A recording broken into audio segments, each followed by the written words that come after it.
Returning to Daniel 11, the king of the north versus the king of the south, the structure of Daniel 11, 23 through 39.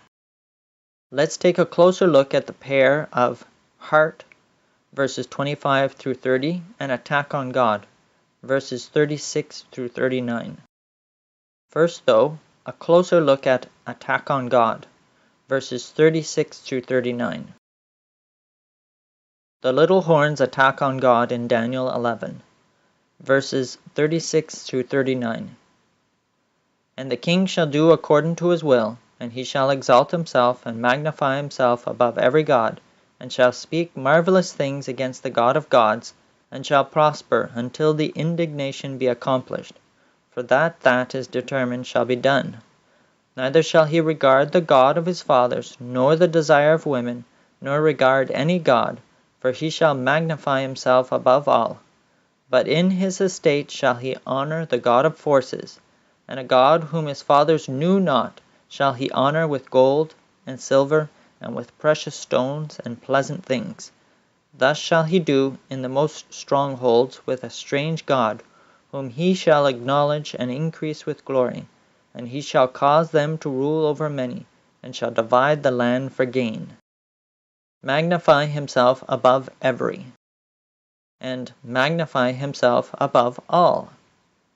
This is not the exact same Hebrew phrase, but it is the exact same Hebrew words and meaning underlyingly. Fathers and fathers. Desire and pleasant things. The exact same Hebrew word underlyingly. A parallel or repetition? So here's the structure. Notice the God of gods contrasted with the God of forces. Notice the God of his fathers contrasted with a God whom his fathers knew not. Notice speak marvelous things against the God of gods, contrasted with honor the God of forces. Notice neither regard the God of his fathers, nor the desire of women, contrasted with a God whom his fathers knew not, honor with gold and silver, and with precious stones and pleasant things. In summary, then, the left half talks of dishonor, while the right half talks of honor.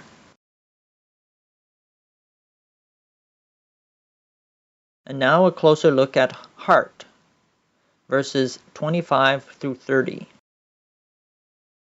The little horns warring in Daniel 11. And he shall stir up his power and his courage against the king of the south with a great army. And the king of the south shall be stirred up to battle with a very great and mighty army. But he shall not stand, for they shall forecast devices against him. Yea, they that feed of the portion of his meat shall destroy him, and his army shall overflow, and many shall fall down slain. And both these kings' hearts shall be to do mischief, and they shall speak lies at one table, but it shall not prosper. For yet the end shall be at the time appointed. Then shall he return into his land with great riches, and his heart shall be against the holy covenant, and he shall do exploits, and return to his own land. At the time appointed he shall return, and come toward the south, but it shall not be as the former or as the latter. For the ships of Chittim shall come against him. Therefore he shall be grieved, and return, and have indignation against the holy covenant. So shall he do. He shall even return and have intelligence with them that forsake the holy covenant. Verses 25 through 30. Notice the following. He, the king of the north, the king of the south, the king of the south, he, the king of the north, he, the king of the north, the south, the ships of Chittim, and him, the king of the north. Now that the most important details of the parts have been highlighted, it is time to place the two parts side by side. First, though, recall the standards of the sanctuary. The north is an eagle representing God, and the south is a man's head representing man. Comparing the two parts, Daniel 11:25 through 30, heart, and 36 through 39, attack on God. Do you see what I see? Both parts have the king of the north and the king of the south.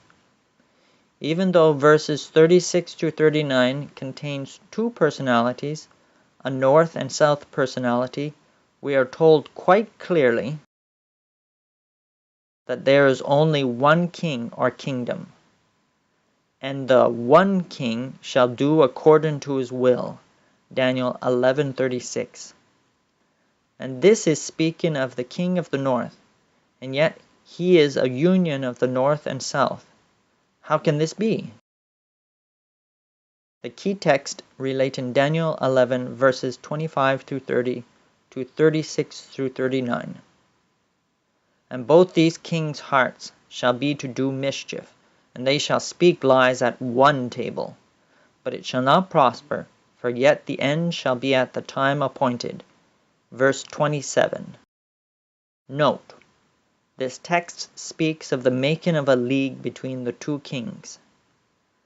The king of the north is now a union of the north and the south, because he has made a league with the king of the south, and thus absorbed some of it, if not all of the south's characteristics.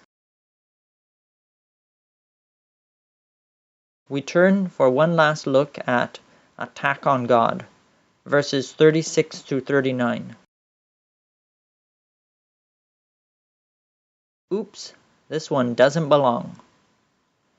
Note how in dividing up Daniel 11 we assigned verses 36 through 39 to the attack on God.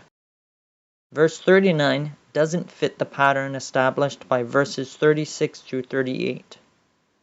Thus shall he do in the most strongholds with a strange god, whom he shall acknowledge and increase with glory, and he shall cause them to rule over many, and shall divide the land for gain. Verse 39. Verse 39 should go on the right side, but it has no counterpart on the left. We have made a mistake in the structure of Daniel 11. The good news is that what we have learned is not lost, and though the change is major, at the same time it is minor, as you will see.